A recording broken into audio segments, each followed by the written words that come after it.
Hey, what is going on, crypto people? Listen, I'm going to apologize in advance real quick.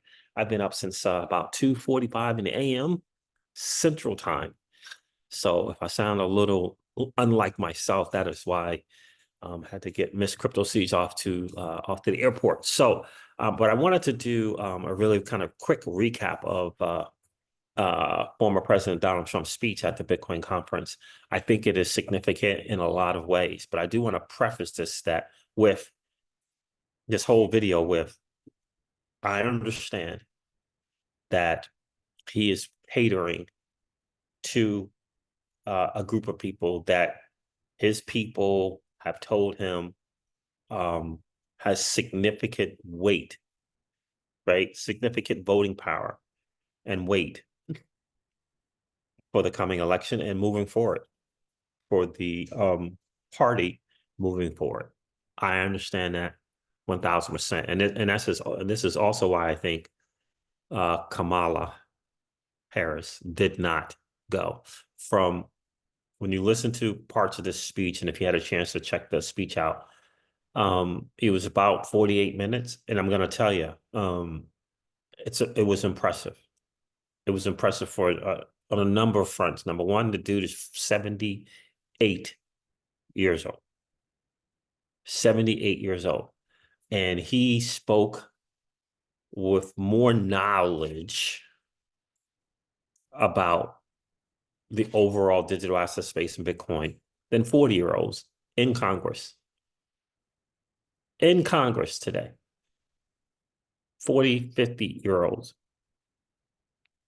And to me, that says a couple of things. Number one, he knows how to prepare. Number two, he got some people around him to help him prepare. You know, you understand? And he mentions in the speech about a little roundtable that he had with some people, educating him on the space. And he, by the way, he didn't just say Bitcoin. He said crypto a number of times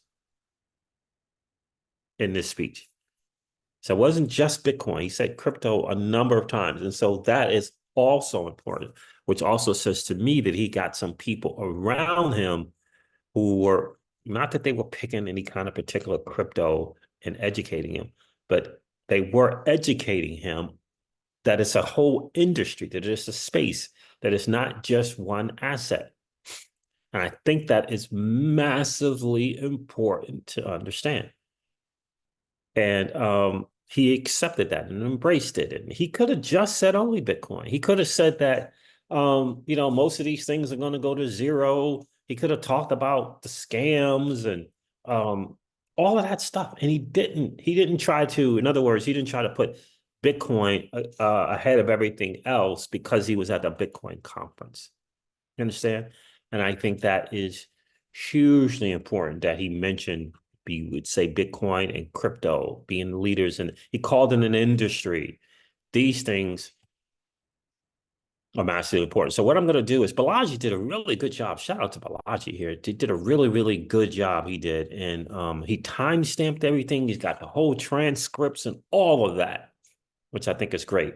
So I'm going to cover some of the transcript. I'm going to share a couple of videos, and then I'm going to go to something that I think is majorly significant, and that is Senator Lummis, I keep saying Lummis, Senator Lummis, Cynthia Lummis, bill that she's going to introduce to Congress in the next few days. I think that's the most powerful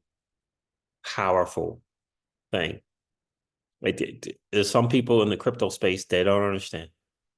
They keep talking about technology. They keep talking about slow. They don't understand. Like, it's not the asset. It's the movement behind the asset. It's not the movement behind the asset. It's the industry. You look, you have nations making it legal tender. You have nations currently going over their Bitcoin reserve strategy. Nations are doing this. It's not about the asset, and it's bigger than that. It's really, really bigger than that. And people are going to make their own choices, and it's cool. People are going to make their own choice to just hold Bitcoin. Cool. It doesn't take away from the industry. It just doesn't. It doesn't take away from the industry that is technology driven, that we can hold other assets as well. Let those who only want to hold this asset, let them hold it.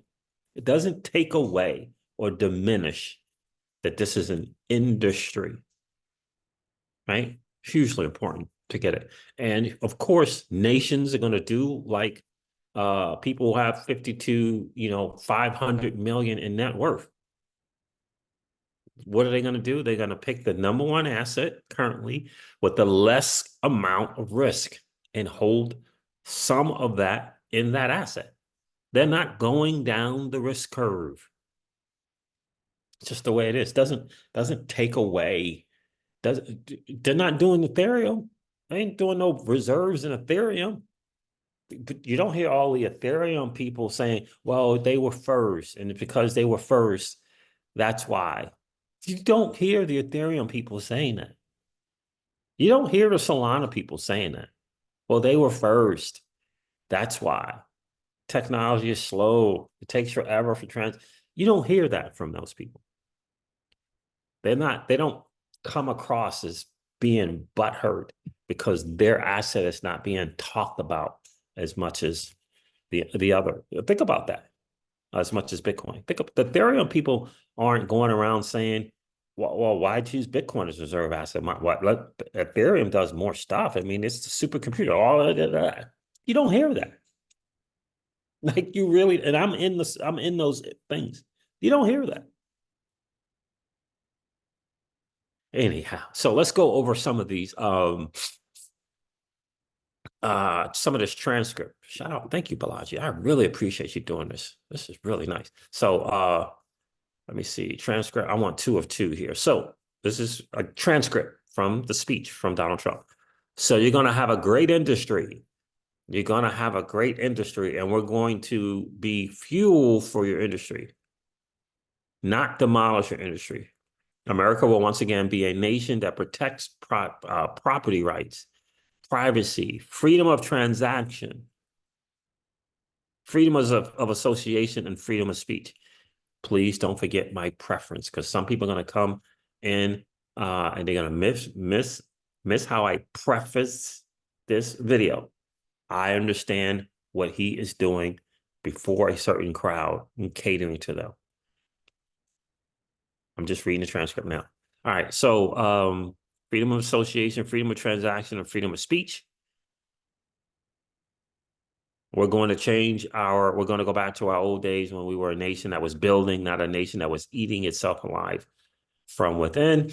That was cool. And this is a thing that I think is important. Those who say that Bitcoin is this is transcript. This is Donald Trump. Those who say that Bitcoin is a threat to the dollar, they have the story exactly backwards. I believe it is exactly backwards. Bitcoin is not threatening the dollar. The behavior of the current U.S. government is really threatening the dollar. Again, this is from Donald's speech. The danger to our financial future does not come from crypto. It comes from Washington, D.C. It comes from trillions of dollars in waste, rampant inflation, and open borders, while giving welfare and free health care to all the illegal aliens that are pouring into our country by the millions and millions and millions.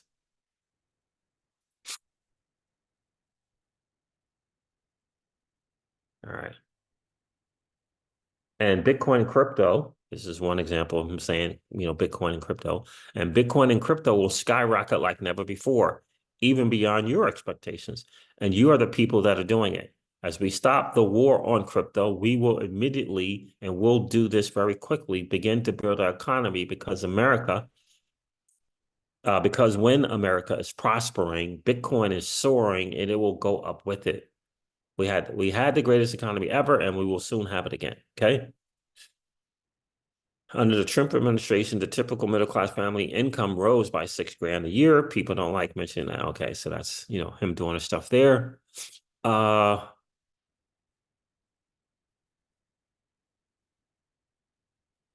He talks about people not having any savings to store in Bitcoin. Like he says, when people can't afford groceries or rent, they have no savings to store in Bitcoin, right? So he's pointing to some ills. Again, I want to highlight a 78-year-old, a 78-year-old. Again, speaks to preparation, speaks to the people who got around him, educating him in preparation, not just in preparation for this deal, for moving forward. He actually mentions in this thing as well about putting together kind of like a council to get clear rules of the road for the digital asset space. I think that's important.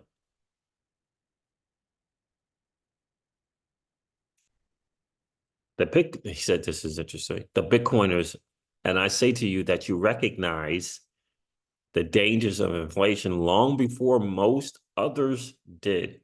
You understood inflation, frankly, better than anybody else. I'm just going through some stuff that I think you guys might be interested in. Not interested in that. As we implement these, this is something that I thought was good. He talked about the energy. He was going to make energy inexpensive, but we will end the war on American energy. And we will very simply drill, baby, drill. We're going to drill, baby, drill. We have to. It's what we have. We have more liquid gold under our feet than any nation in the world, more than Saudi Arabia, more than Russia. We don't use it. So anyway, he says, but we will stop there. We will harness American energy in all forms. I have set the ambitious goal that by the end of my term, the United States will be #1 for lowest cost of energy. So we'll see.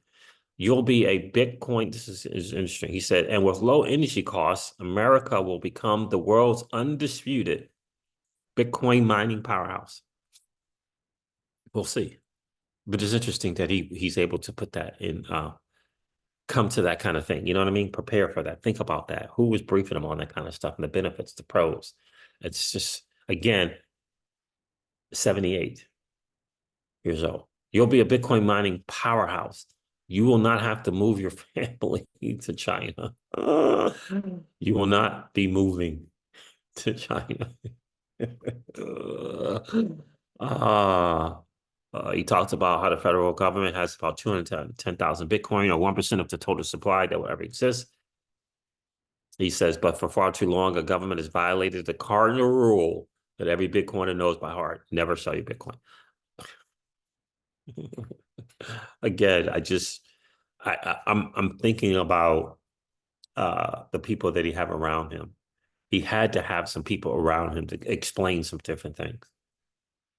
I don't know who it was. I don't know if it was Vivek Ramaswamy. I don't know if it was Caitlin Long. I don't know who it was, but it was important that he did have people around him to educate him, for sure. Let's see what with your help, we will save our nation, we will restore our republic, and we will make America and Bitcoin bigger, better, stronger, richer, freer, and greater than ever before. Thank you all for your time. Bitcoin and your crypto and everything else that you're playing with. See, he kept making a point of saying Bitcoin and crypto, he could have just catered to. He could have went down everything else is going to zero. This is scams, and he could have, you know what I mean? He could have done it that way, feed the Bitcoiners. He could have done that, but he didn't. He mentioned stable coins, and he understood the promise of stable coins in terms of the dollar. It's hugely important. He mentioned, we're not doing that CBDC thing as well, right? So I think those are important. Let me see if I can find a couple of quick clips here. This is about firing Gary Gensler on day one. Elizabeth, the moment I'm sworn in, the persecution stops and the weaponization ends against your industry. And as long as I'm in the Oval Office, Elizabeth Warren, Pocahontas, do you remember? Yes, I'm an Indian. Yes, she said, I'm an Indian. Why are you an Indian? You don't look like an Indian. No, my mother told me I have high cheekbones. Oh, That's why she was an Indian. So I named her Pocahontas.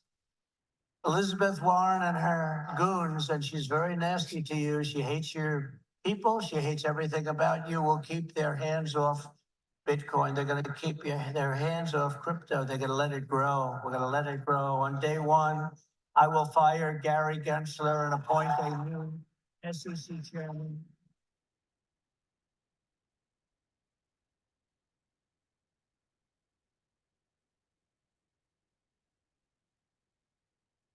I didn't know he was that unpopular.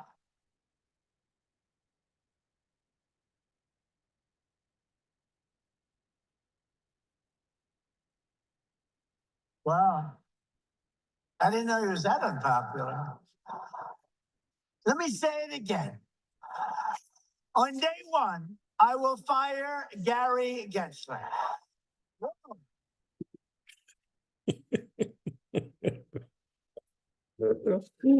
Oh my goodness. Anyway, he talks about here Bitcoin will exceed the market cap of gold. Again, Think of that. It's already bigger than ExxonMobil. Soon it will be surpassing the entire market cap of silver. It's not bad. How about gold? How about gold? Let's go, gold. And one day it probably will overtake gold, but based on the way it's going now, it could very well be a possibility. There's never been anything like it, and I don't think you've ever seen anything like it. Anyway, again, I'm really wanting to bring home and emphasize that he had to have some people around educating him on this stuff. JD Vance, obviously, he had to have some people around him, and he had to understand what's going on here. And not for 1 second will I ever think that he's going to put Bitcoin ahead of the dollar. I don't think he's ever going to be there. I don't think it's ever going to be there. But it's acknowledging he's a smart guy, and he's acknowledging when he mentions the ninth most valuable asset in the world, he understands that from a business perspective. He understands that, like, whoa, because when he said, he was like, oh wow, really, the ninth? You see what I'm saying? But the ninth most valuable asset in the world. He understands that kind of stuff. Okay. But anyway, just a couple of clips. But I think he mentioned Operation Choke Point 2.0. He was going to end that as well. Again, who's the people around him? Who's educating them? I think these are important. And I remind you guys of my preface before I began this whole thing. I understand he's trying to appease and cater to a crowd, but the fact that he's in the know is important. The fact that he is recognizing the crypto vote, if you will, is significant, right? You know, I don't know if we need 10 out of 10 promises. I don't know if we need 10 out of 10. But if we get 2 out of 10 or 3 out of 10 or 4 out of 10, that's big. That is huge. But let me go on to the thing that I think is the most significant thing that came in the conference from the Bitcoin 2024. That's not it. It's right here with Senator Lummis. Emergent Perspective put this out. Important addendum.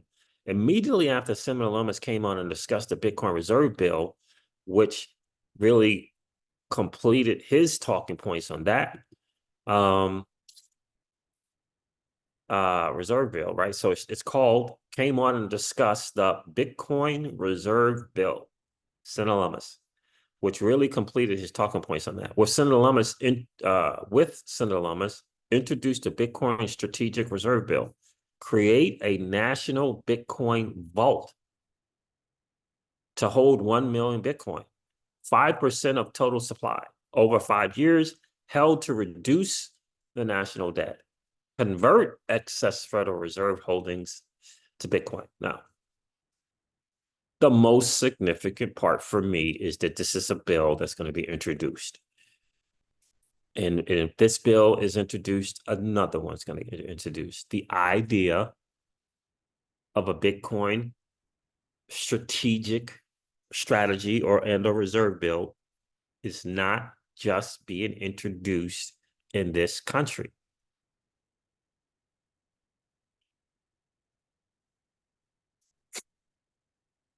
It's happening in other countries. The IMF will have to take note of it and plan accordingly. They'll have to.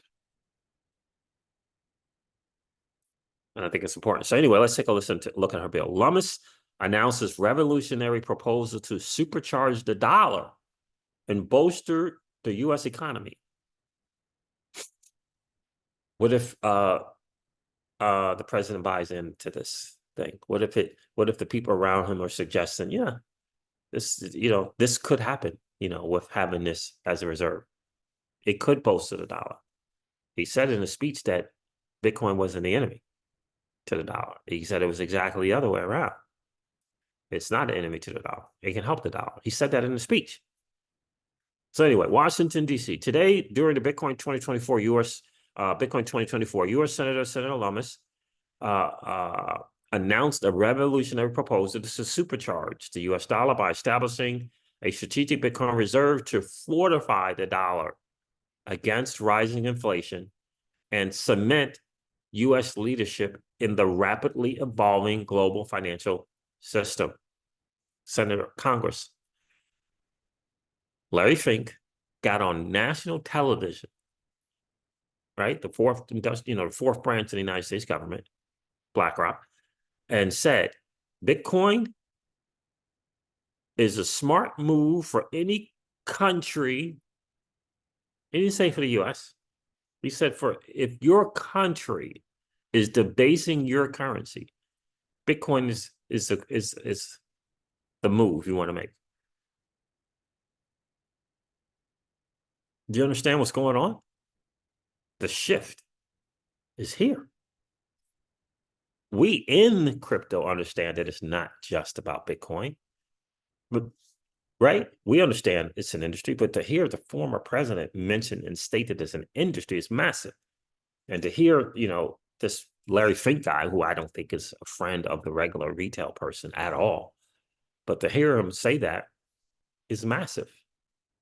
If your country is debasing your currency, Bitcoin is the thing. You understand? It's important. We in crypto understand, well, you're probably going to get a better X return with Ethereum. You're probably going to get a better X return with XRP. You're probably going to get a better X return with Solana.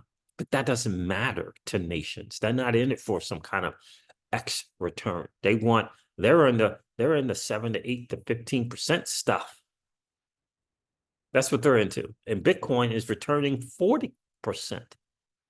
40%. And that's going to happen if you believe Fred Krueger and the power law, that's going to happen. That 40% is going to happen for the next 20 years. Nations can't ignore that. They can't ignore that. And nations also can't afford to go buy meme coins. They can't go down that risk curve and buy meme coins. And to nations, the number 30th asset might be to them a meme coin. The number 20th asset with utility might be a meme coin. You understand? They can't afford to be going down a risk curve. They got to stay up here. And they will gladly take 40% year-over-year return. 40%? They're not getting that in any financial instrument that they have access to. Do you understand? That's what's going on. But anyway, this is a quote. Establishing from Senator Lummis, establishing a strategic Bitcoin reserve would firmly secure the dollar's position as the world's reserve currency into the 21st century and ensure we remain the world leader in financial innovation, said Lummis.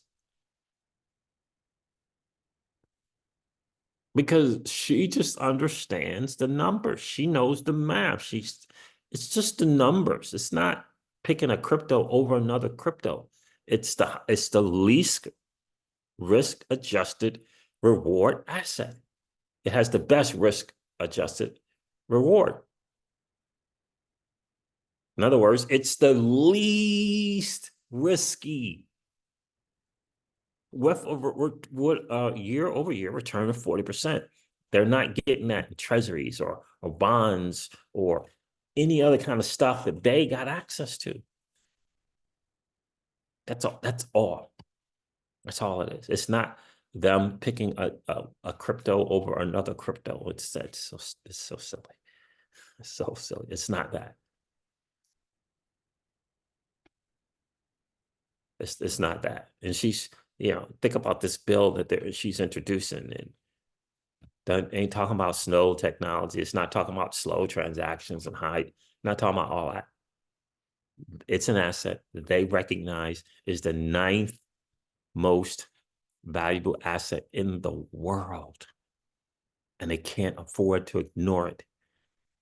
Establishing a strategic Bitcoin reserve will firmly secure the dollar's position as the world's reserve currency into the 21st century and ensure we remain the world leader in financial innovation, said Lummis. Families across Wyoming and the United States are struggling to keep up with soaring inflation rates and record-breaking costs while our national debt reaches unprecedented levels. Now more than ever, we need to create a brighter future for generations of Americans by diversifying into Bitcoin and securing our economic future. You get that? She's saying what Raoul Pal said. This is the biggest global macro trade in the history of mankind. Think about what she said here. Wyoming and U.S. families across Wyoming and U.S. are struggling to keep up with soaring inflation rates and record-breaking costs. In other words, she recognizes that the digital asset space is the biggest global macro trade in the history of finance. You think that she's going to come and introduce a bill and suggest that EOS be the reserve asset or Hedera hash graph?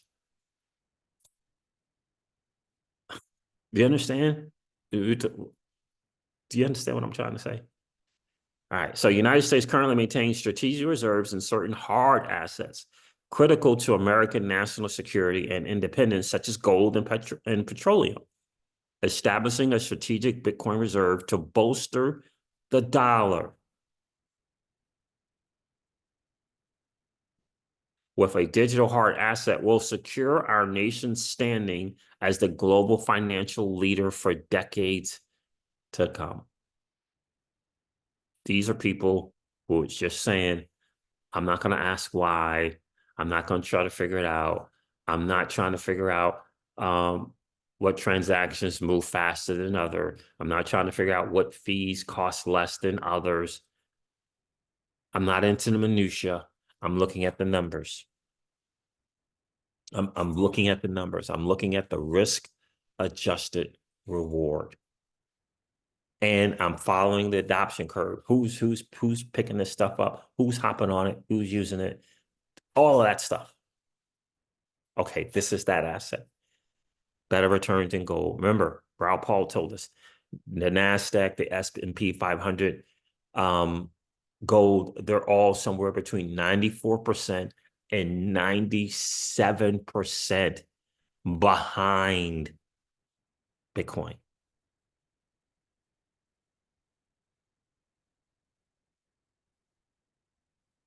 The assets that S&P 500, the NASDAQ, and gold, 94 to 97% behind, trailing in terms of performance, in terms of return, as compared to Bitcoin. They know these numbers. If Raoul Pal knows them, They know them. Right? It's hugely important. So establishing a strategic Bitcoin reserve to bolster the dollar with a digital hard asset will secure our nation's standing as the global financial leader for decades to come. This strategic Bitcoin reserve will be required to hold on to the Bitcoin for 20 years. That's that 40% year over year thing. And guess what? They got 20 years. Do you understand? The only thing it will be used to pay for during that time period is paying down our country's national debt. I don't care how they pay it down, as long as they pay it down. Specifically, the legislation would establish a decentralized network of secure Bitcoin vaults operated in the United States Department of Treasury, with statutory requirements ensuring the highest level of physical and cybersecurity for the nation's Bitcoin holdings. Let us not forget Secretary Yellen mentioning out of nowhere, some stuff are commodities and some of these things are securities. Why is she bringing that up? Why is she bringing up crypto in a speech? It's just setting the path for this thing here, because they know the numbers.